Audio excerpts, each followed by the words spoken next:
Hello, geekologists! This is Systematic Geekology.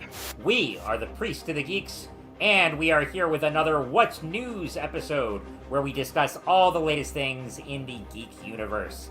I am one of your hosts, Kevin Schaeffer, joined with two of my favorite geeks here, Will Rose and Evan Garcia. Will, how are you today? Man, I'm so good. There's so much to geek out on, and I have two of my favorite hosts that actually their names rhyme, Evan and Kevin. I'm here for it. I'm here to geek out with Evan and Kevin. It's really funny because I have a friend from church named Evan, and we do the same thing too. It's like but Evan, how are you today? Great minds. I'm doing great, guys. I'm glad to be here with you guys. I know we're not recording on May the 4th. We just had May 4th yesterday, but Revenge of the 5th. Yes, it's Revenge of the 5th, exactly. It's every day is Star Wars Day, but Will, I have to ask, what was it like preaching on May? Because we also the Millennium Falcon. Cool. Oh my gosh, yeah, that was amazing. Yeah, it was so good. So like when I saw that May 4th was falling on a Sunday, I definitely got my team together months ago and said, y'all know how big of a geek I am. You know how much I love Star Wars. It's falling on a Sunday. We got to do something. And I still wanted to be about church. I wanted to be about Jesus. I didn't want to go too over the top. I didn't want to be cringy. I didn't want to be like, people are like, what is this guy doing? So I think there's a good balance. There's a balance of the Force. There's a balance of like, this is still church. It feels like church. It's the normal stuff that we normally do every Sunday. But you guys know I'm a Star Wars geek, so you're going to hear like language and themes and Easter eggs throughout the entire service. So our litany was awesome. We started off, may the Force be with you, and everybody said also with you. My children's sermon was around the Millennium Falcon and how, little things make a difference, like Yoda and R2-D2 against a huge space station that's the size of a moon. And my sermon, I gave some shout outs to Systematic Geekology in my sermon. So who knows, might get a few extra clicks out there. But yeah, I think everybody had a lot of fun, and even at the postlude, as people were walking out, we did the Cantina band. We had a saxophonist, and our thing did the Cantina band on the way out. So everybody's faces were lit up, and we had a great day. It was a great day. Super fun. Well, you've met my pastor friend Wes, who we saw Phantom Menace together last year. I got to bring him on this show actually because he would be great for this. But yeah, like our senior pastor knew that he had been also anticipating this day for years, so she just let him preach yesterday. And he said at the beginning, "Okay, I apologize in advance," but it was a perfect message though, and it was very relevant. I thought it was. I'm very proud of my message and tying it together in the themes with the assigned reading gospel text for Easter, week 3, with the third week of Easter, third Sunday of Easter, and it flowed in good. And even in the Book of Acts, that day, the assigned readings for the lectionary, we follow the Revised Common Lectionary, which is like liturgical church, like assigned readings for the year. On yesterday, the Book of Acts, they're like, it's that part in Acts where they said, these people who follow the way. So come on, we could not say this is the way. Yeah, it set up great. So yeah, thanks, Star Wars Jesus, you did it. Man, I love it. Who would have thought that childhood Will would say that he would grow up and I know. preach some Star people Wars. Said that. Some people asked. They were like, when you brought out your Millennium Falcon that you got when you were like 7 years old, would you have thought as a 7-year-old one day you would use it as a prop in a children's message? That's so cool. But God did. Yeah, so it's cool. so relevant. And speaking of Star Wars, we are certainly going to be discussing a certain Star Wars series that's in the middle of its second and final season right now. We are going to be talking Andor. We'll also be talking Thunderbolts today. So there's plenty in the geek sphere. A lot of big topics right now. But before we get to that, let's go ahead and get to our lightning round to share what else we're geeking out on. So, Evan, you want to start? What are some quick beats you want to hit on? Sure, there's a few things I've been that I've been squeezing in here and there. Is the Righteous Gemstones. That show's completely firing on all cylinders. It's great.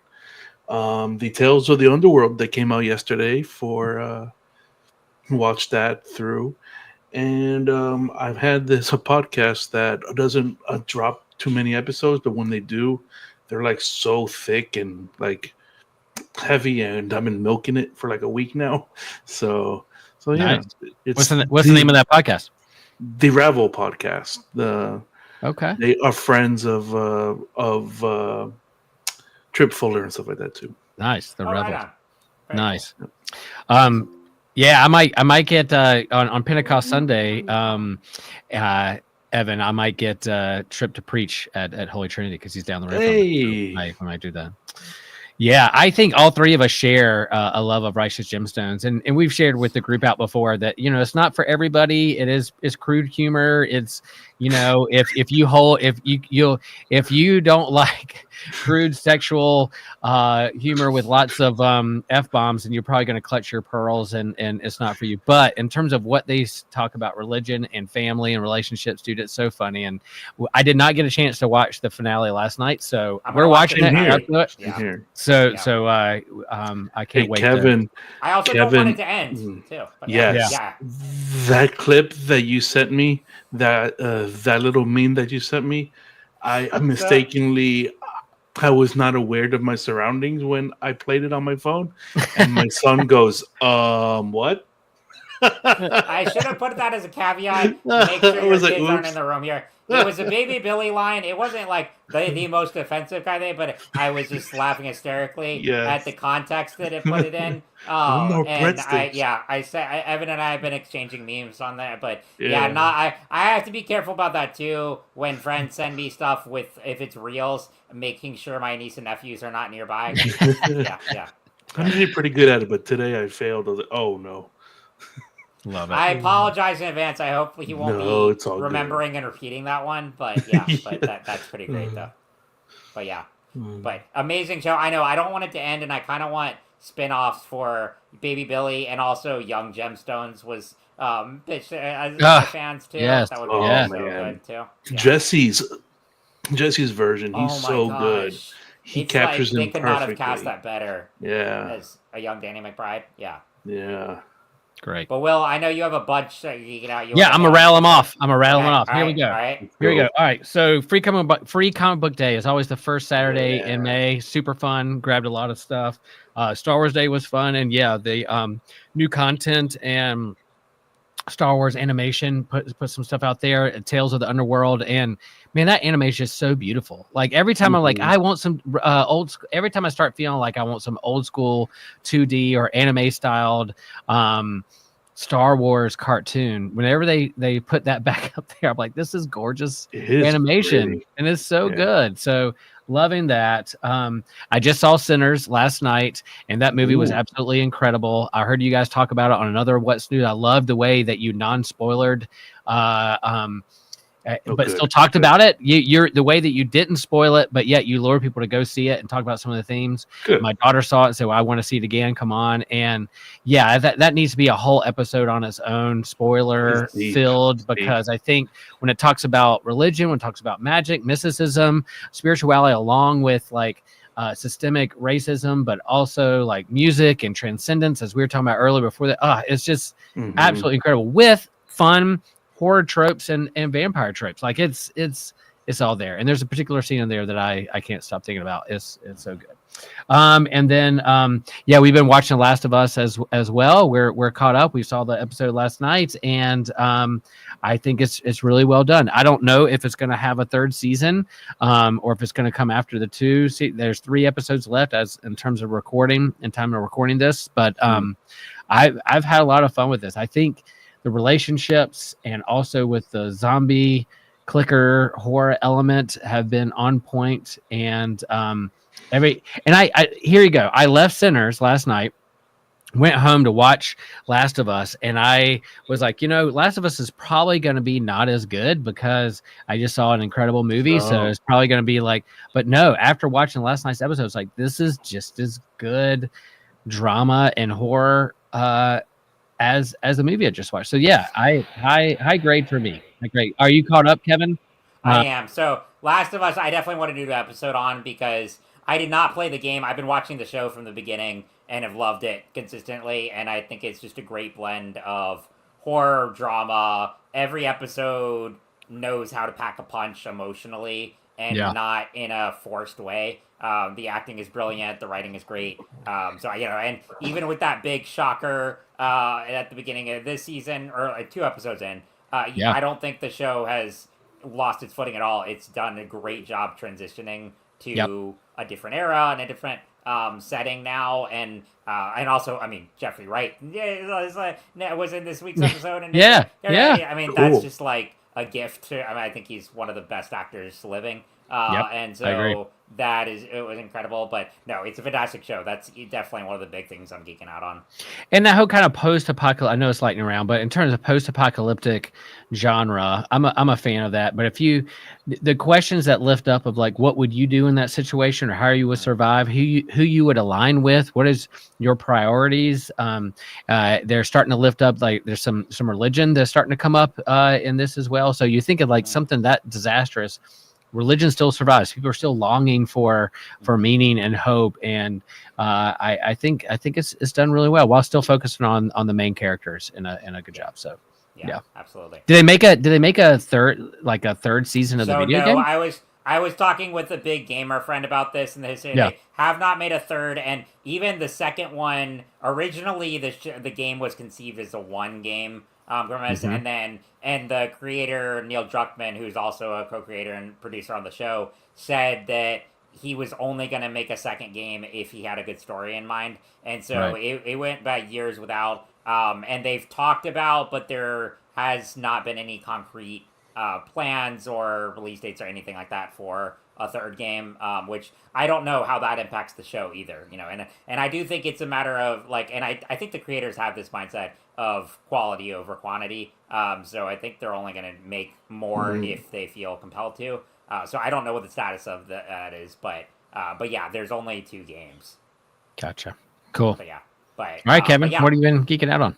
Yep. So Last of Us: Righteous Gemstones, absolutely. Other things, Evan, I've started Light and Magic season 2. Oh, right on. Which is excellent. Nice. Highly recommend that if you like us and you like the really nerdy background stuff. In this case, it's about the visual effects company that has been instrumental not just for Star Wars but for so many franchises and blockbusters over decades of film history. So I love that series. And then also the How I Met Your Mother rewatch podcast. I know that's like the channel nice. podcast. There is like a rewatch podcast for everything. Now the How I Met Your Mother one is out.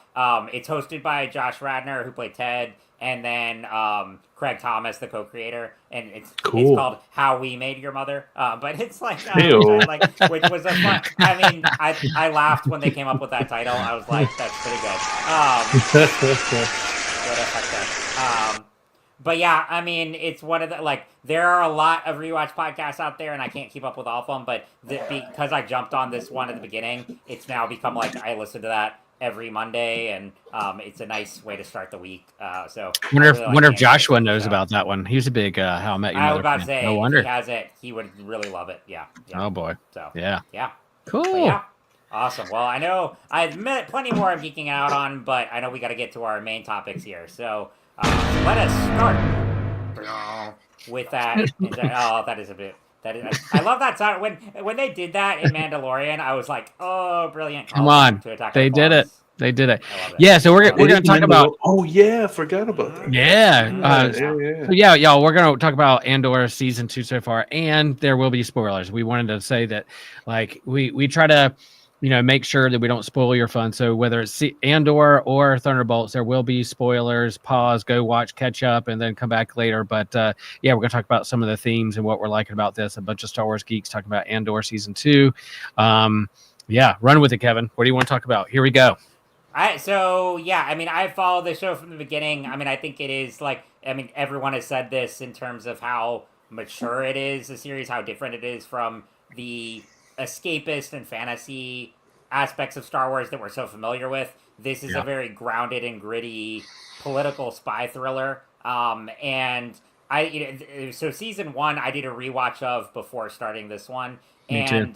I think what I like most about season 1 is it really does a great job showing Cassian's arc going from an every man for himself mentality to fully joining the Resistance by the end. And we've seen that before, with characters like Han Solo and, plenty of others, but they give it so much more depth here. And so when you see that culminated with the political aspects and the spy thriller, it makes for a brilliant season of television, and it has, I mean, some of the best monologues too in Star. I mean, you have Kino Loy's by Andy Serkis, like that's just one of the best moments, like not just in Star Wars, but I would say in just science fiction history. Powerful. It's incredible. And then Stellan Skarsgård, Luthen at the end of the season. So there, I mean, I really loved a rewatch of season 1 even more than the first time because there's so much to absorb with it, and I just picked up on more on a rewatch. So season 2, I'm still, I mean, no doubt about it that it is still one of the most mature,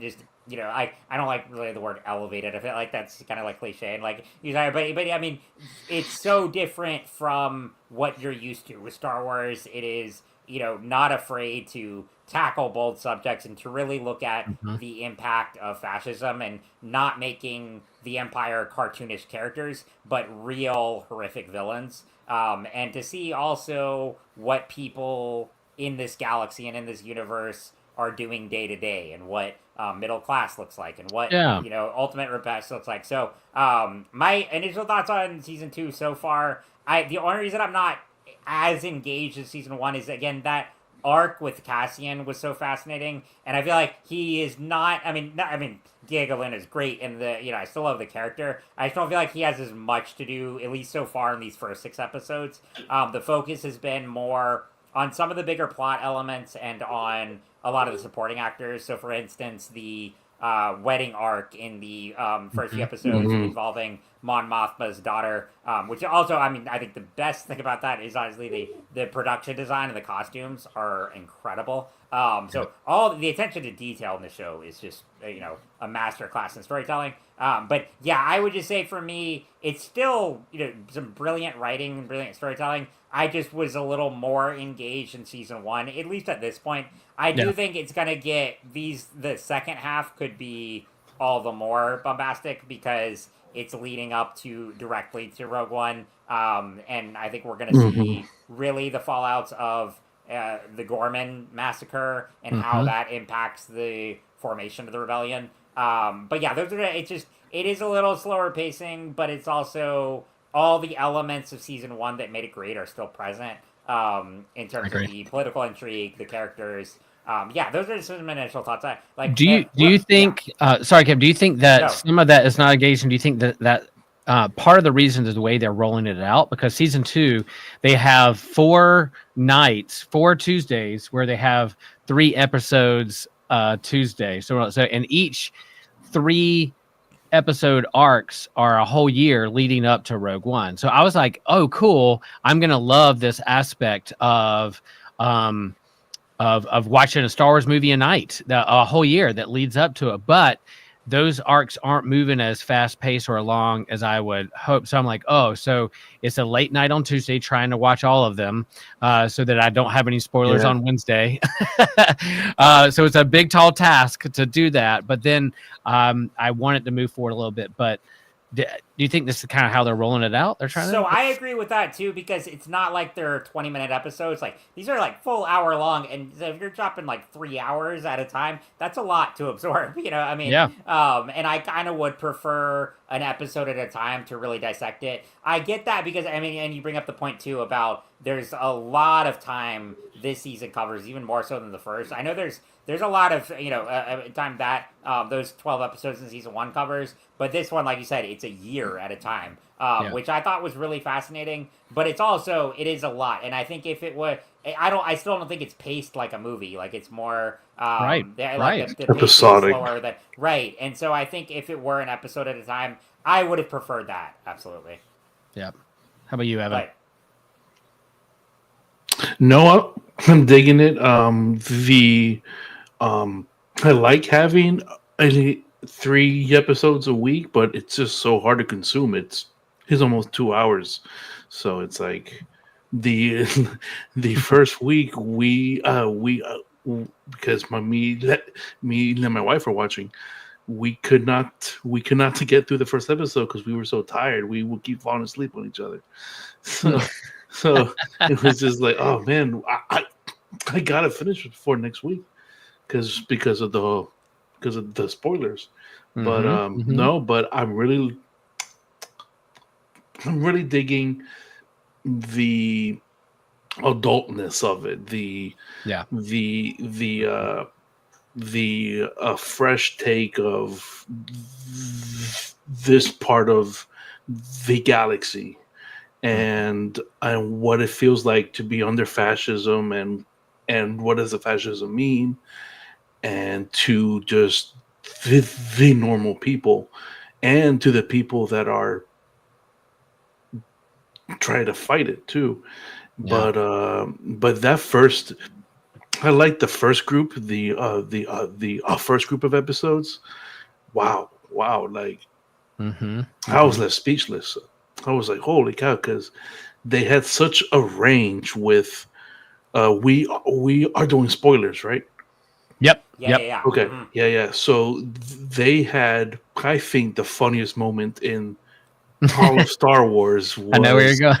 was was was was Cyril and his mom with Deidre.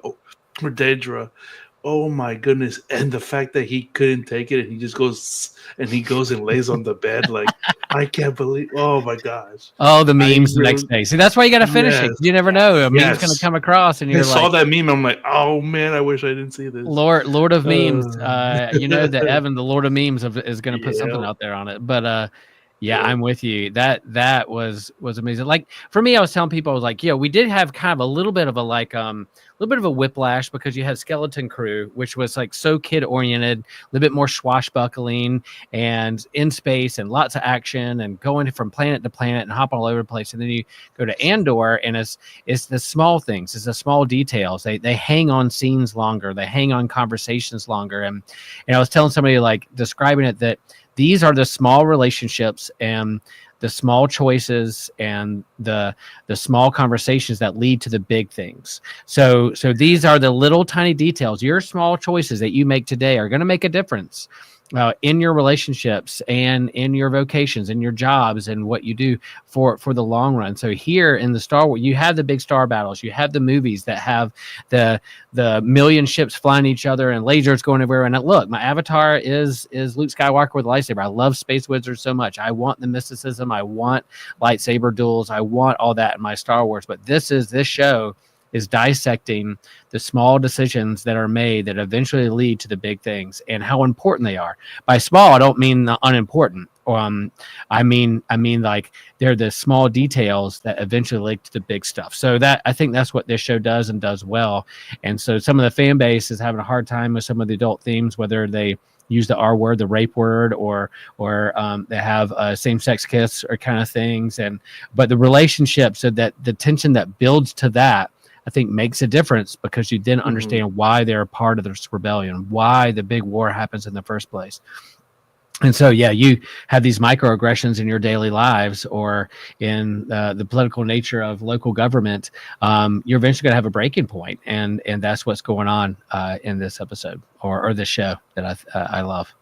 And Evan, I'm glad you brought up Cyril earlier, because that Yeah. was with the first 6 episodes. I know I said Cassian, like, I don't want to say he's sidelined here, but a lot of the emphasis has been more on some of the supporting characters and some of the bigger storylines and stuff. And so it's been a little different, but I've been really interested in Cyril, who, you look at like the first few episodes of season 1, and you're like, okay, this guy's a dork and just a little imperial snob. Like, surely he's not going to be that important. Like, he's just like, oh, he has a little hissy fit and he is desperate to capture Yeah. Cassian and try to, up his career and everything. But he's actually become one of the most interesting characters in the show, in terms of, here's a guy who is this ISB Imperial officer, but, not, a Grand Moff or what we typically see with the Imperial Right. officers in the Yeah. movies, like this big, He's probably not getting a meeting with Palpatine. He's probably not going to get a meeting. Yes.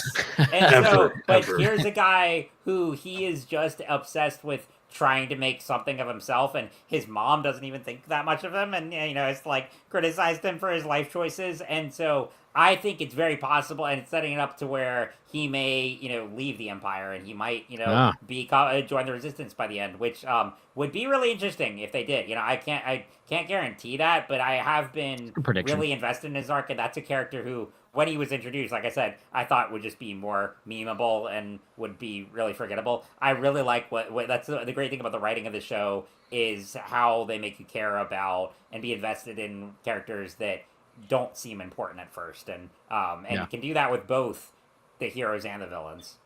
Right. That they are putting emphasis on the Empire and on the rebels. Like we are seeing the small choices that each side takes, and that is going to escalate until they Mhm. just can't anymore. And then we all know how it's going to go, but it's cool to see, like you said, Will, just all those little steps with the weirdness of a Saw Gerrera and that Ah, gas stuff. Like, what are yes. you doing, bro? Like, Yeah, he might. okay, I think he deserves an Emmy for that speech. Oh There's a god, wow, couple right? speeches in yeah. here that are like Yes. could get Emmys. Like I mean, I was like, this Talking guy is about a the thug. I don't sister and like him. stuff. What is he Wow. doing? Why is he part of the rebellion? And then you turn and hear his story and what he does, and you're like, oh, now I Mm-hmm. understand the trauma he's gone through and why he's making these Oof. choices. Yep.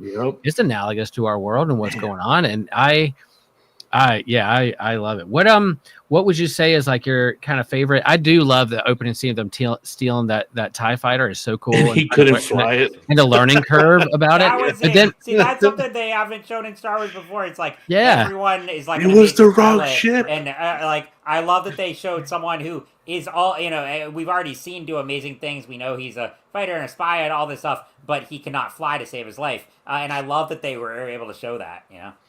do you guys and I love that they landed on Yavin. You see this kind of ragtag bunch of group of rebels who are Those infighting. guys Are frustrated me so much. yes, and yet they're on Yavin. So at some point they got to loop back around. Like Mhm. the fledgling rebellion and what leads up to eventually the stealing of the Death Star plans and putting in an R2 unit and then trying to blow that thing up. I think I love the way this is going, and we have two more blocks of story arcs before we get. And I think the guy who plays Andor, what's his name? Diego Luna. Yeah, he said in interviews about how like it's going to make you see Rogue One in a different way, and it will lead up like right up to it. So I really like Rogue One when they said like you ended and you go right into A New Hope. I really hope you can do this, and I'm going to go right into Rogue One and watch it and see what it looks like. And I think fans will say that Rogue One is up there in terms of what Disney has created, one of the top ones. And so hopefully this will lead right into it and help us to see in a different, better light, or Would you even call better than it. this is a trilogy, right? A Yandor trilogy with a season 1 and 2 and with Rogue One. Yeah. I would say that's the trilogy. trilogy. Yeah. That's right. And I'll be really interested in seeing what Tony Gilroy does after this, because he's had a fascinating career. And as someone who he was brought in as not a big Star Wars fan, and that's why it is amazing how much creative freedom they gave him. And I know even he was instrumental in making Rogue One what it was, because he did significant rewrites and reshoots on that movie, and that's partly why he was brought in to do this show. But still with all of the their myriad creative overhauls and conflicts, throughout the Star Wars franchise, particularly in the Disney era, and for them to just give a creator like this who does really bold moves that are unlike anything we've seen in Star Wars before, it to be able to make the show and stay true to his vision, I think is incredible. So I'll be really interested in seeing what he does next, because before this he did like the movie Michael Clayton years ago.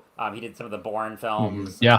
So he has I'll be interested if he does something totally original, or if he maybe tackles another franchise. I'd be really fascinated to see what he does next. His brother was on Rebels, wasn't he? He was a writer on. I think Dan Gilroy's done a lot too, and Dan Gilroy was like a writer on the Superman movie that never happened, with the Nick Cage with the Nick Cage one. He was a writer on that. Like Kevin Smith wrote the first draft, and Dan Gilroy. I know way too much about that movie, but yeah, Dan Gilroy has had a fascinating career too. Yeah, I love that, and I think This show also, along with a few other things, in terms with COVID and writing strikes, writer strikes we're throwing some curveballs. I'm looking forward. We just saw Star Wars Celebration roll out a bunch of movies and shows and cartoons that are going to roll out, and so I'm interested without really hopefully not too many curveballs unless they throw tariffs on movie studios or whatever. Where hopefully they'll be able to kind of tell their story, and I think it'd be interesting to see post Andor and the next stage what effect that'll have on the execs and the creatives at Star Wars and Lucasfilm will be able to see what's successful and what people gravitate toward and hopefully lean into those things. So will they make room for more mature oriented Star Wars stories like this? Mm-hmm. Yeah. I haven't seen too much whining from the fan base like they did with Acolyte. So I think we're safe. Okay. It's always Star Wars fans. Always Star Wars fans. Cool. Well, yeah, and let us know, folks, in the comments or in the DMs. What's your favorite moments? What's your favorite characters? What are you liking about the show? What do you hope they do more? We're halfway through Andor season 2 as of recording, and so I'm curious to see how they're going to land that TIE fighter. Hopefully, smoothly, better than they did in episode 1. Good. There you go. Fun there, Will. All right. Are we ready to move on to some Thunderbolts? Thunderbolts with an asterisk. Remember. And let's just say, what I like is that we have Evan there with an asterisk. I don't know what that means. Yeah, he's the new. Is he the new Garcia? I don't. Yeah, the new Garcia's. We'll see. Garcia's. I gotta get that now. Yeah, that's good. But yeah, we'll talk about what the asterisk means in a minute. But we've all seen this movie, and it's doing well. It's tracking well. People are saying that this is, one of the best Marvel movies they've seen in a while. That they're wrapping up this phase in a good way and leading into another. So initial reactions here around the horn. Kevin, you saw opening night. What were your thoughts? I had a blast with this movie. And I think a big thing, not just like the movie itself, but this one works as a sequel to Black Widow and Falcon Winter Soldier. More so Black Widow. And I know a lot of people don't or think that movie is more mid-level MCU. That is actually one of my favorite MCU movies. I think it's criminally underrated. I don't deny that the MCU has been terribly messy the past few years and they lack an overall direction. But as far as and I definitely agree that the Black Widow movie should have come out way before, post Endgame, which granted, Kevin, that's a whole nother thing. Kevin Feige wanted to. That was Perlmutter blocked that for a long time. But anyway, so it would have been cool if it had gotten to come out when Black Widow was still alive. Nonetheless, I think that movie is a great spy thriller. It has one of the most gutsy and defiant intro sequences in any Marvel movie, with the Smells Like Teen Spirit cover and just really showing the horrors of her and Yelena's origins. Yeah. That is dark, but they actually are bold enough to really go into that. So I really love that movie, and because for Thunderbolts, Yelena is really the heart and soul. I mean, it is a great ensemble movie, really is. But I think she carries the movie. And so I love this as a Black Widow sequel. But yeah, I absolutely had a blast with this one. I know leading up to it, we were thinking oh, is this just Marvel's answer to Suicide Squad, in terms of the group of anti-heroes thrown together and all that. But there are definitely parallels to that, but I really like how this movie kind of has its own distinct feel. It's, I think I read one review that really summed it up well as saying it's less like Suicide Squad and it's more a hangout session with these kind of quirky characters thrown together. And they're literally thrown together in the first hour of the movie and trying to escape from a vault. So I loved all that. But yeah, I mean, I think it was a perfect cast of C-listers. You have Yelena, you have Red Guardian, Bucky, John Walker, Ghost, and then briefly Taskmaster, which I did want to know. Yeah, spoiler alert here. Taskmaster is introduced and killed off right away. I was a little disappointed there because I did like what they did with her in Black Widow, making her the villain's daughter, who had survived Natasha's initial assassination attempt years ago. So I thought there was more they could have done there, but it also made for kind of funny thing. And then, of course, we get Bob, who is not Bob, but Sentry. Although I do think like this was very intentional to name him Bob because Lewis Pullman played him, and that was his character's name in Top Gun Maverick. So because originally Steven Yeun was going to play this character and then had to drop out due to scheduling conflicts.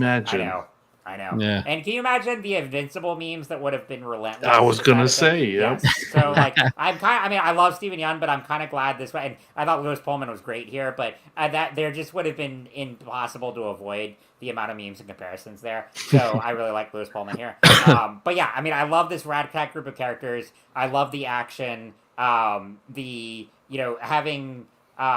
Valentina played by Julia Louis-Dreyfus. Be kind of the shady villainous Nick Fury in this era of the MCU was great. I will say we'll get into it a little.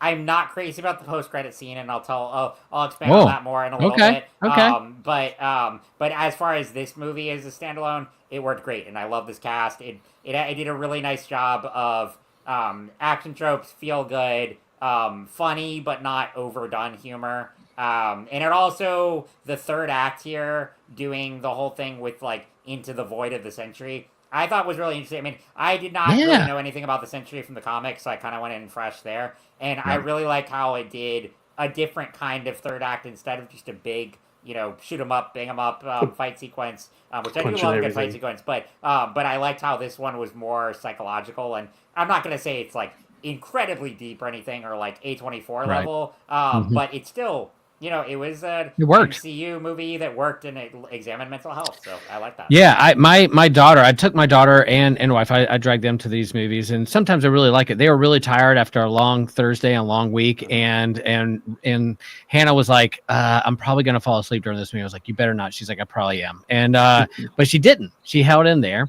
And at the end, after not seeing a lot of she's seen Marvel movies, but not the Disney TV shows, right, or the Black Widow movie. I was like, did this hold up? Did you understand what was going on? She's like, yeah, it held up. So I think the writing and not having to have so much going into it really, really worked. I will say, like, Thunderbolts, if you're interested, this is a 1990s heroes team in the comics they put together that Peter David, they first debuted Incredible Hulk 449, and then Kirk Busiek and Mark Bagley put it together in 1997. They eventually became revealed as the Masters of Evil, but then they became an anti-hero superhero team that they could bring on, and that Hawkeye eventually kind of led and was like the point person for this team in the comics, which I think is really cool. And then in 2000, the first issue of the Century came out, which I found in my comic book box. I was so excited. But it is Robert Reynolds. It is Bob in the comics. That's his name in the comics too. And it is someone who does deal with mental health, with a void, with dual personality, bipolar, and so he doesn't know in his head what's real or not, like whether he's dreaming up he really had a history with Avengers, or it's just something that is in his head, or kind of mental health, whether he's imagining or not. So they really play along with what is real or what's in his head. And so I thought, what a great antagonist, and not really a villain, but an antagonist to kind of bring a team together. You really understand why this team pulls together, and then to them fight against it, and not just like a lot of buildings crashing, but there were some buildings crashing, but it ended with a group hug. It ended with a hug. They saved the day by telling someone and reassuring them that they're not alone. And man, if that's not like something that I think, it's not the most deep, powerful thing you've ever heard of, but again, it's the small things that matter. Reminding someone they're not alone, that you're with them, and to give them a hug. I thought it was great. Evan, who did you go see it with? Were you guys impressed? Did you like this movie? Love the movie. We had a very busy weekend with the kids' sports and stuff. And on Friday night, I was like, I don't think I'm going to be able to squeeze in a screening. Because we're gonna be so busy, and that looked not not our local theater, but one of the theaters a little bit further away had a 11 p.m. showing. So I was like, all right, I'm just gonna go right now. So I went at 11 o'clock and it was packed. It was Nice. packed. Am I right Good, on? good. Cool. So like it was a fun theater experience. I too was going into this as like as as as a person that doesn't have too much knowledge of the previous content that has come before. So I thought it was a like the Marvel's version of Suicide Squad too. So I was like, Yeah. all right, it's only fair that they have their own moment too. So I was thoroughly surprised at how they made it their own. And like you said, it was how they ended was how they set up the whole thing. It's you are not alone. Like they set up the whole theme of the main character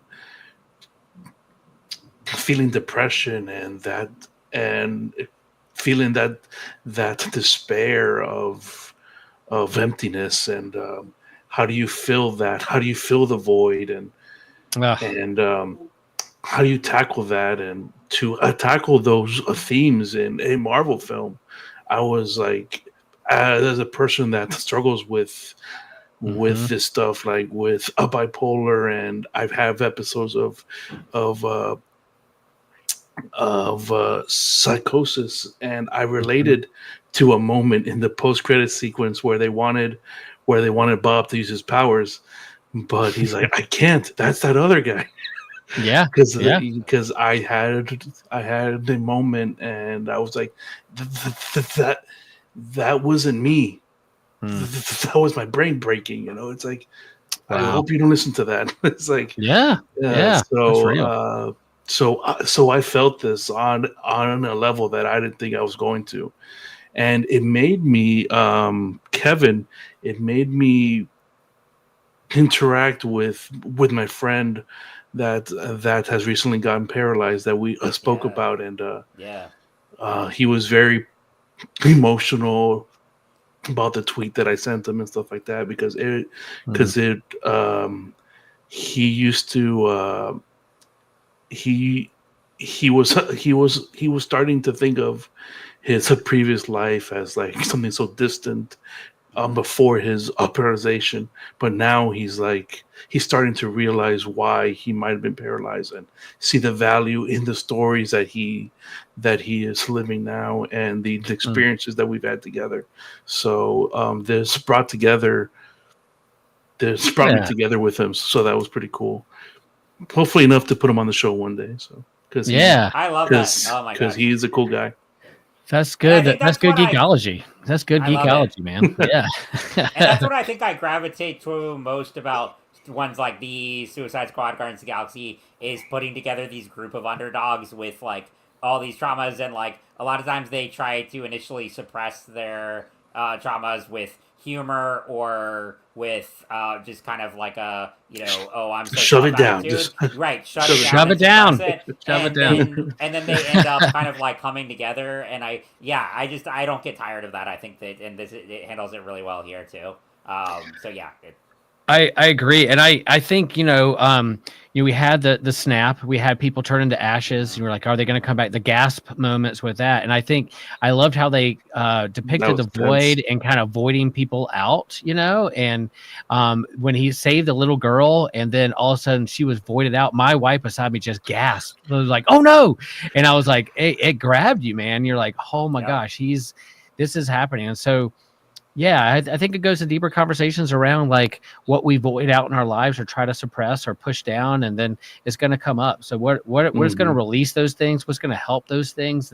Our shadow side, the side we put out in front of people that we want people to see, and then the stuff we don't want people to see, and what can we be honest and authentic about, and our true selves. I think Yeah, it's a superhero movie, but those elements are there, and I think it's handled right. I think, the mental health aspect that they've dealt with post in game, and those things. I Yeah. think whoever is consulting the MCU, I think they're getting it right. I think there's something there. It's not really, it's my daughter was like, yeah, they ended with a hug. You could say this kind of cheesy, but at the end of the day, they're not wrong. They're not wrong. So, I'm A hug and I'm vulnerability go a long way.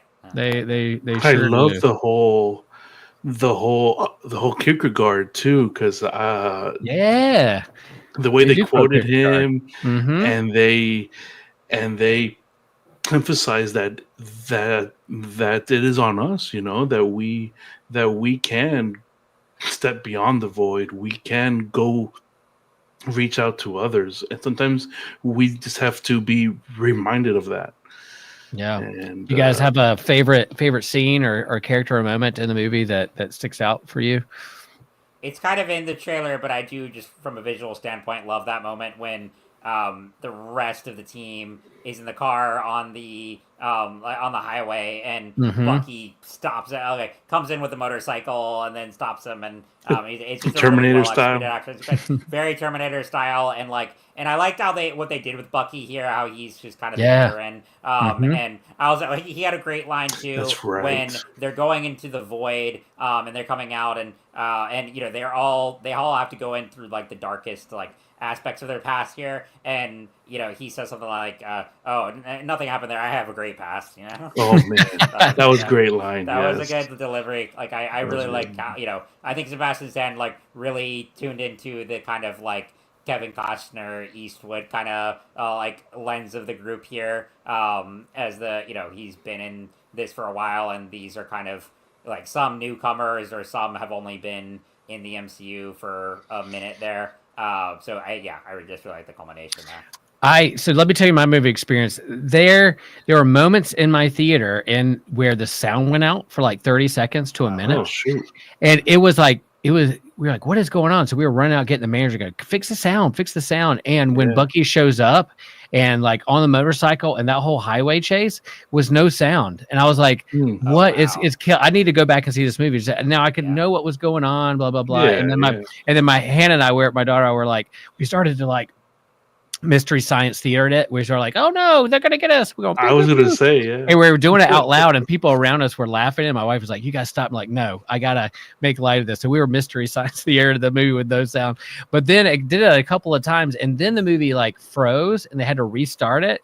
And then so we got to see. Then they fast forwarded it, and then we got to see part of the movie 30 minutes extra, before the scene where it froze. So I was like, so it kind of killed the vibe a little bit, but it still kind of held up at the end when it was leading up to how they were saving the day and that thing. And I will say one of my favorite scenes is when they are walking up the tower together with their legs, all working as a team, and then trying to figure out well, how are we going to get to this thing? I just love that scene, their conversations, the character moments. It's really really a lot of fun. So I loved that at the beginning, because you see what pulls them together, a team that bonds together, and how they were really skeptical of each other, but these experiences is what pulls them together as a team eventually, why they care for each other and why they do what they do at the end. So I really liked it. Evan, did you have a scene, a character? The character that to going in, I was like, oh, I don't like this guy, but was Was it Walker? Captain Agent. Yeah, U.S. Agent. Yep. Yeah, Yep. U.S. Agent. John Walker. I was like, that guy rubbed me the wrong way in the Falcon Winter Soldier. I was just like, I don't proper want response. any more screen time with this guy. Yeah. But the way Yelena and the Ghost were ragging on him and stuff like that on that helmet scene, but do you like the helmet? Because that's all that matters. He goes, yeah, it's cool. It's but the way they take the jockiness and be like, bro, stop putting up that front. Do you like the helmet or not? It just they really turned that character on me. But the one that I related to the most was Bob.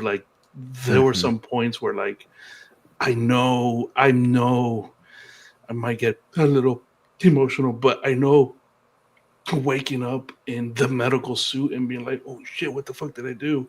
Like, I know that feeling, and like, oh, Yeah. but the way they fleshed it out and they made it a happy story, and they didn't lean on, yes, this is a dark thing, but they said you can always pull yourself out of it with the people around you and stuff like that. So thanks, dude. Yeah, thanks for sharing that. I think that's important. Yeah. I think that's really important. I agree. Mhm. Yeah. Nice. Oh, and well, I'll just say, so my only beef with the post-credit scene. Okay, yeah, let's do it. yes, Okay, yes. okay, whoa. Okay, Hold on, all right, yeah. in credit scenes. Like, so I will say, in credit scenes in the MCU as of late have been really like They've been miles. I'm not going to the movie to see the Yeah. in credit scene, but there's an expectation there, and you don't have to like be world breaking every single time, but at least like, come on, let's put some effort into it. So, Sinners even has like a great one, like fantastic Two one, great ones, two great ones. Yeah, if you leave, you're done. Mm-hmm. And thank you, because if with your what's news, if you hadn't told me to stay for the other ones, I probably would have left. But I was telling people around me who they were leaving. I was like, no, my friend tells me you need to stay, and they were saying like that. Yeah, But the end credit scene, I enjoyed it because that it does lead into the next phase, and we have some stuff going. We have some big movies this summer. This lead into it's going to answer some questions. The whole Avengers with a Z, and it lets you know that 14 months later, Captain America Sam has put together a new Avengers team, and I'm curious what does that look like? Yeah. And now we have two different new Avengers teams. What does that look like? And so that anticipation of who's on that team, what's going on, maybe do it. But Kevin, I can't wait to hear your beef. I will probably agree with you. Let's hear it.